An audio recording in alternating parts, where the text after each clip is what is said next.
Hi guys, today I'm going to be reviewing the action from the boxing on Saturday and Sunday morning. First we're going to start off with the card in Ireland, which involved Katie Taylor beating Chantel Cameron, which I think was quite a big surprise for a lot of people, including myself. I feel like Katie Taylor boxed really well, boxed for her game plan, didn't get involved in trying to have any brawls with Chantel Cameron, and I feel like she boxed really well. She kept her movement going. Anytime Chantel Cameron came towards her, she'd step back and land counter punches. I feel like she traded when she needed to trade, and I felt like she moved when she needed to move.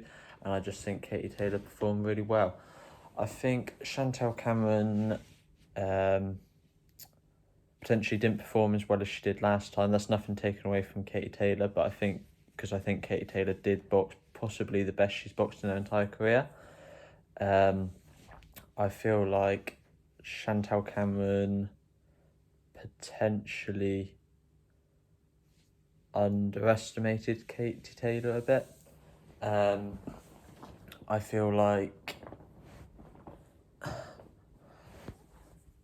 she expected more of what she got last time, where Katie Taylor wanted to trade with her, but I feel like she didn't expect Katie Taylor moving. I feel like she might have thought Katie Taylor was slightly on the slide. And I feel like Katie Taylor just improved a lot from the last performance, and that says a lot about the mentality of Katie Taylor and how dedicated to the sport she is, and her belief in herself, because she proved a lot of people wrong, like I said. I think for Katie Taylor and Chantel Cameron next, I think they should do a rematch. That's what Katie Taylor wants. I assume that's what Chantel Cameron wants. So I would say probably do a trilogy at Croke Park, like Katie Taylor wanted. I feel like that'd be a big fight in Ireland. I feel like it would just be a good way to end Katie Taylor's career if that's the last fight she's going to have.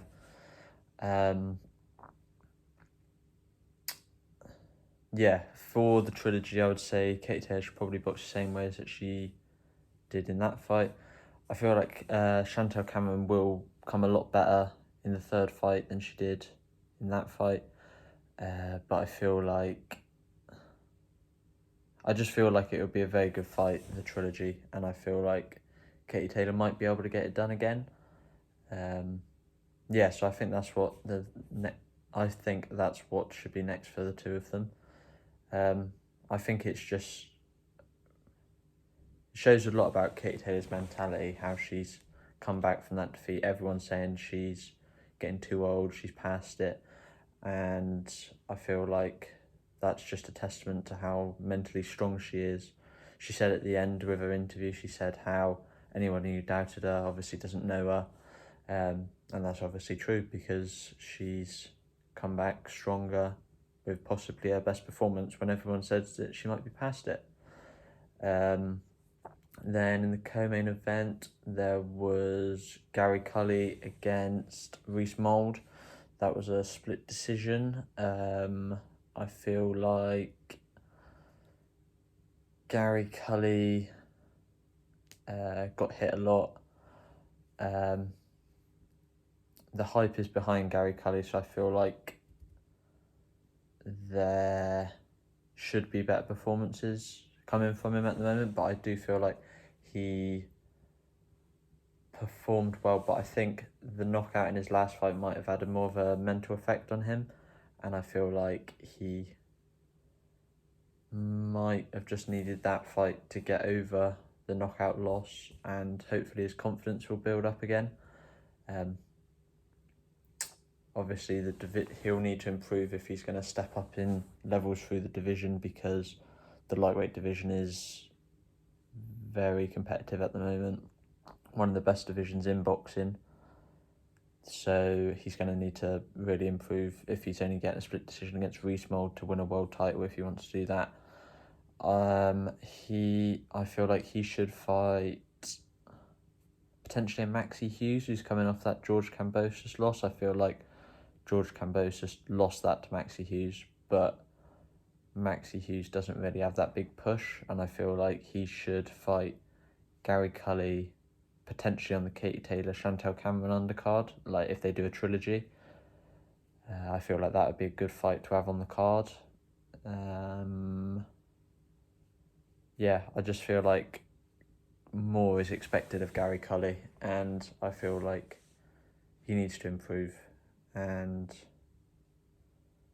he was just getting hit way too much. I think Rees-Mogg was landing quite big shots on him, and I think in the early rounds, Gary Cully was, I'd say, boxing quite well, but I feel like in the second or third round, I think Rees-Mogg landed quite a big shot on him, and I think that might have shook him up and given him like flashbacks from what happened in the last fight, and so he needs to improve on the mental side, I'd say, because it's understandable that such a big knockout's had a big effect on him. I don't know if it has had a big effect on him. I think it potentially has. I don't think he'll say that, but I think it's got to have a massive effect on him, and hopefully he'll be able to improve going forward, because I do think Gary Cully's got talent. He's obviously got power in that big left hand, because he's a southpaw. He's quite awkward, always on his toes as well, bouncing around, and I feel like that's quite difficult for opponents to judge the distance properly, because as soon as they come in, he can quickly step back and hit them with that big left hand. I feel like Maxi Hughes would be a good fight for him, a good test to see if he's world level, because I think Maxi Hughes is probably European or world level.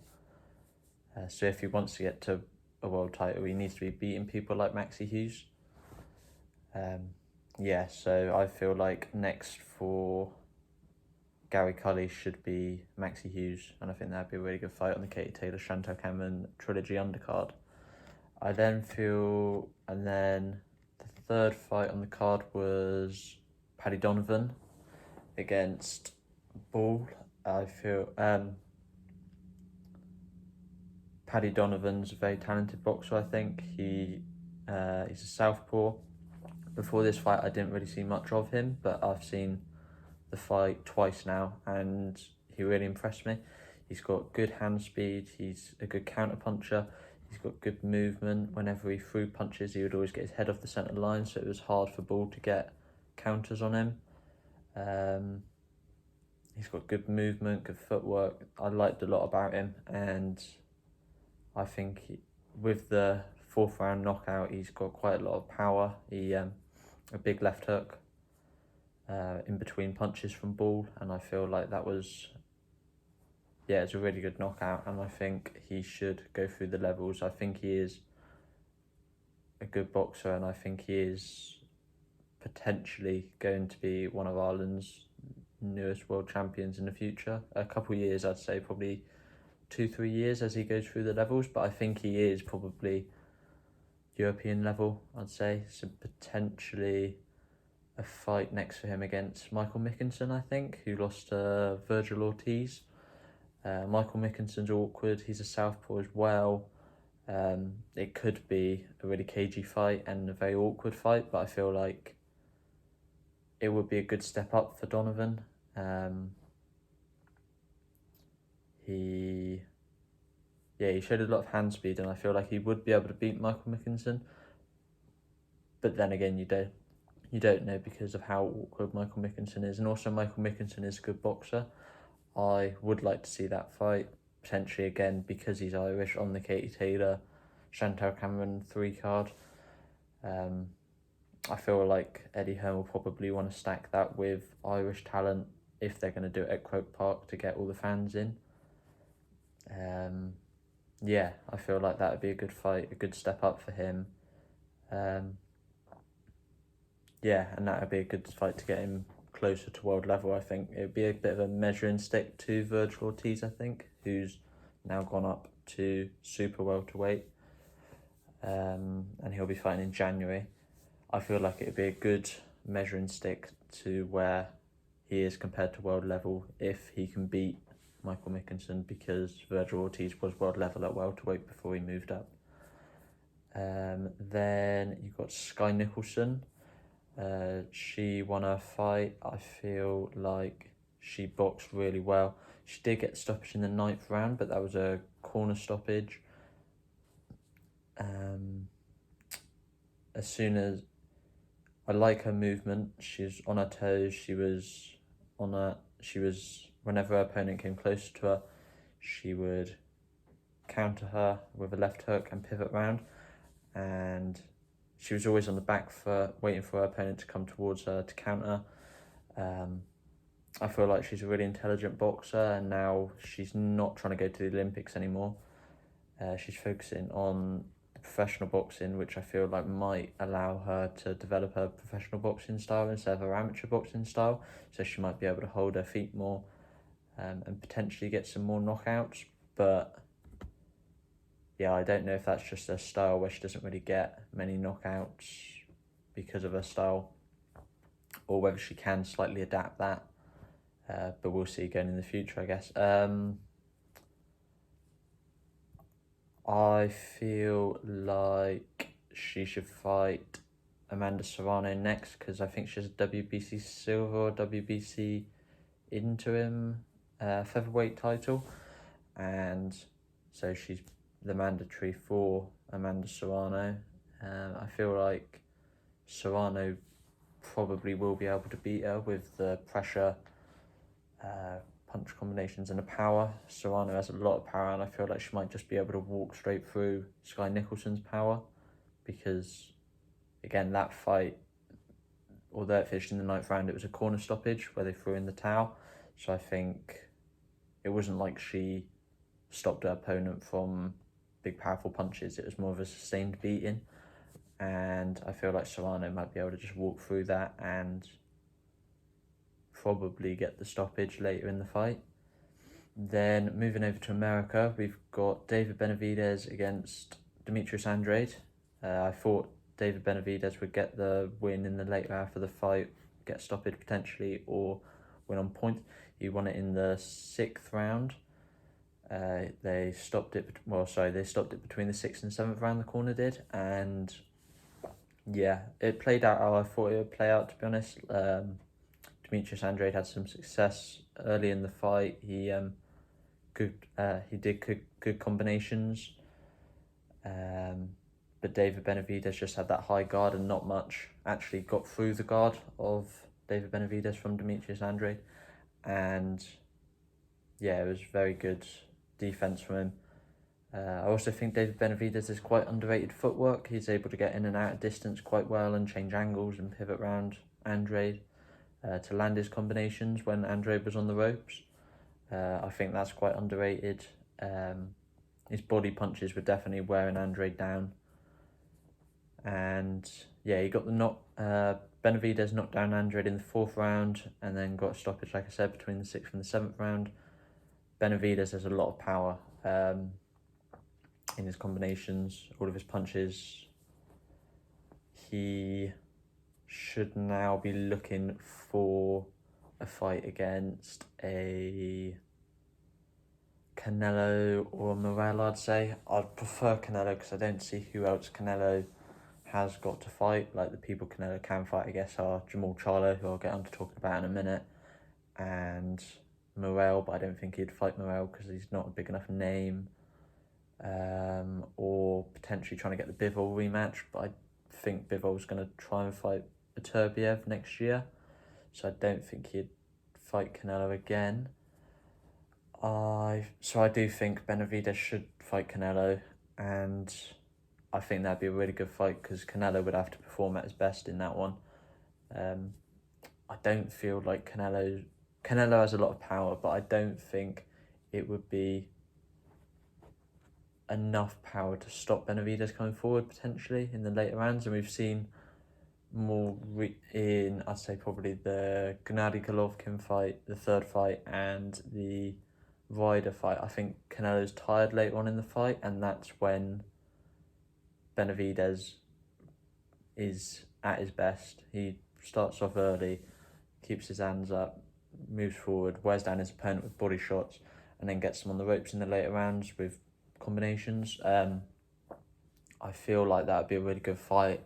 I think I'm going to say Benavidez wins that fight. I know he probably wouldn't be the favourite, I'd say, going into the fight. But I think it'd be a close fight. I think Benavidez might win it. It'd be points, though. I don't think he'd be able to stop Canelo, which makes me feel like Canelo might then win if it goes to points, because he usually gets points decisions unless he gets absolutely battered. So yeah, I think it'll be a situation where Benavidez should win, but I feel like Canelo might get the decision, a controversial decision, even though Benavidez probably should win it. But either way, I think it would be a really good fight, and I'd like to see that in Mexico potentially, or on one of the Mexican bank holiday weekends, or yeah, I'd just like to see that fight. But if not, I'd like to see David Benavidez against David Morrell, and then the winner of that fights Canelo later in the year after Canelo has a fight against someone else in May. Then in the co-main event, it was Jamal Charlo against Jose Benavidez Jr., so David Benavidez's brother. That was a good fight. I think Jamal probably, he used the jab well, combinations well. I think Jose Benavidez just isn't big enough for that weight class. I feel like also a big thing was Jamal Charlo missed weight by quite a bit. I think it was a 163-pound catch weight, and Jamal Charlo weighed in at 166.8, I think. So I don't know what Jamal Charlo is going to do next, whether he's going to defend his title at 160-pound or whether he's going to move up to super middleweight. So I feel like he wants to move up to super middleweight because that's a better division with big names like David Benavidez, like Dave Morrell, like Demetrius Andrade, like Canelo, like Caleb Plant. And I feel like him missing weight by that much shows how he does want to move up to super middleweight, even though missing weight is unprofessional and he should be financially punished for it, I think. So Jose Benavidez, I think, should move down in weight, potentially to 154, maybe even 147 if he can still make that weight.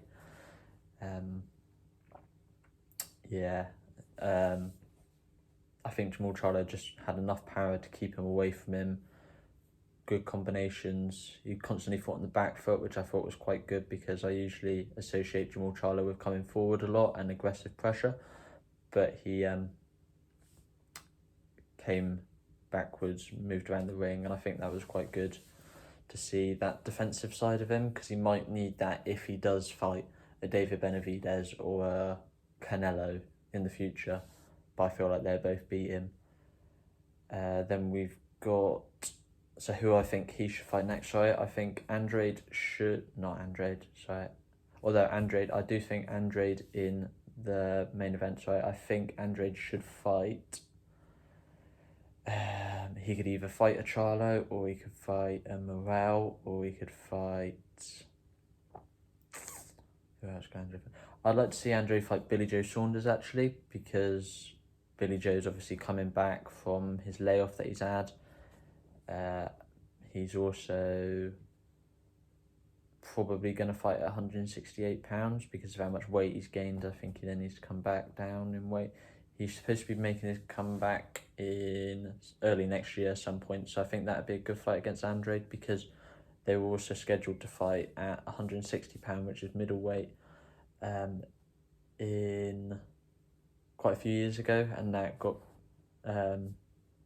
cancelled because of a failed drugs test from Billy Joe Saunders. So I feel like that would potentially be a good fight, a good comeback fight. If Billy Joe gets a win against whoever in the early new year, and then they fight each other some point in the middle next year or early next year, or late next year, sorry. I think that would be a good fight. So then back onto the co-main event, I feel like Charlo should fight. I think Charlo should fight Caleb Plant, actually, because of that incident where Caleb Plant slapped him during the fight week of Canelo and Jamal Charlo, I think it was. So I think Jamal Charlo, who's his twin brother, should fight Caleb Plant. I feel like that'd be a good fight. Caleb Plant's just lost to David Benavidez, obviously, and I feel like that'd just be a good fight to see who moves on to that next level. If Charlo can win, then I feel like Charlo should fight Canelo then, if he can beat Caleb Plant. I feel like Caleb Plant would also be the best person on Charlo's resume if Charlo can beat Caleb Plant. And then I feel for Jose Benavidez Jr., I feel like he definitely needs to move down in weight to at least £154.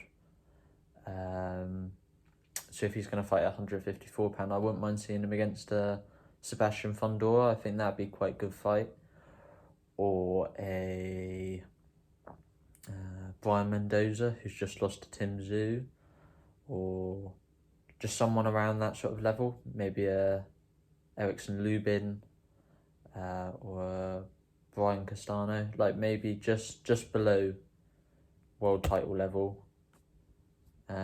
I think he could potentially make a run for a title at £154. I don't know if he would win a title at that weight. I wouldn't think he could beat the top level guys at that weight, but I feel like he could be in some fun fights, and I feel like that is what he will be in. I don't think he'll beat any of the top guys. I just feel like fun fights. So he might be like another Gabe Rosado sort of guy who would beat the lower level guys, but then when it got to like the Gennady Golovkins or Danny Jacobs, he'd lose. And yeah, I feel like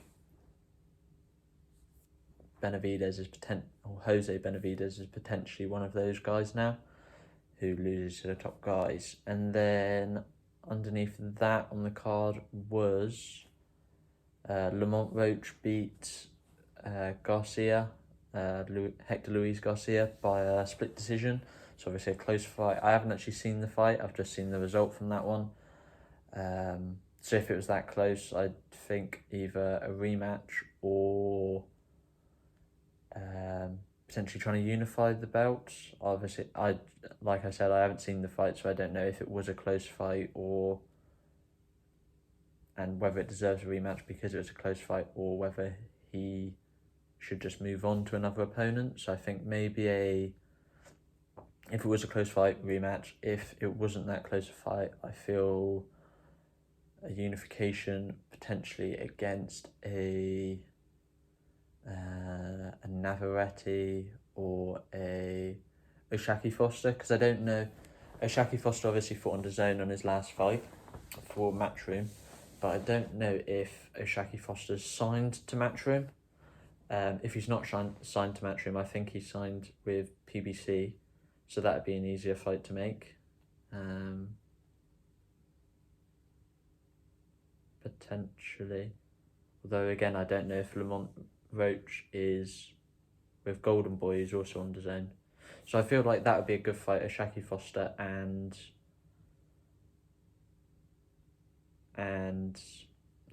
Lamont Roach. I'd say either Oshaki Foster or potentially Joe Cordina, who's also a super featherweight champion who fights on the Matchroom cards. But I feel like he might be fighting Lee Woods, so potentially an Oshaki Foster and a Lamont Roach fight would make sense. The other champion in that division is Emmanuel Navarrete, but he just drew to Robson Conceição, so I feel like I feel like they'll probably rematch that one. So the only champion I'd say is probably available is Oshaki Foster. So Lamont Roach versus Oshaki Foster makes sense, I feel like.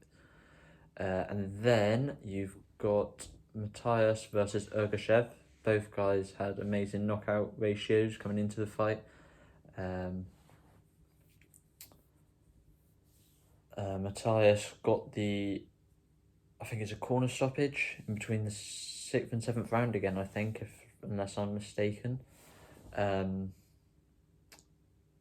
Matthias is a problem in that weight division.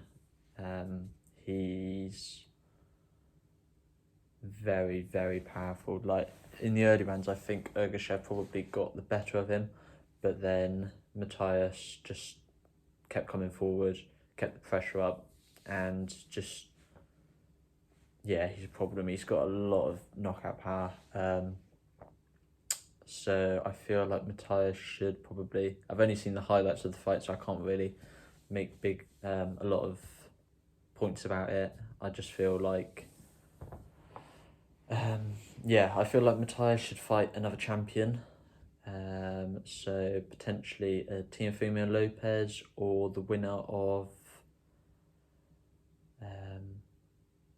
who's got the other belt? Rolly Romero's got the other belt.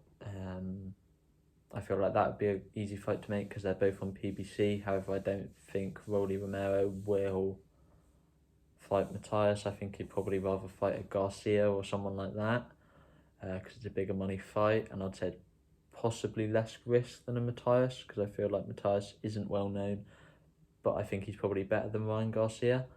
So I feel like Matthias should try and fight Rolly Romero. I don't know who's going to want to fight him because I feel like he's not a big enough name for the other champions.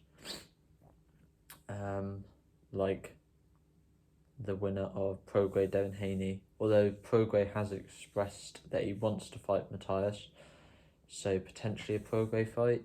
I don't know. We'll have to wait and see, I guess. So next week's boxing, I'm going to do a boxing preview later in the week. Next week's boxing is another card in Ireland where they're going to have Jordan Gill against Michael Conlan, and they've got quite good undercard for that one, so I think that'll be an exciting fight card to watch. And then there's also Ryan Garcia versus Oscar Duarte, so Oscar Garcia is making his return, and I think O'Hara Davis is on that undercard, so it's going to be a good preview, I feel like, later in the week. Thanks guys for listening.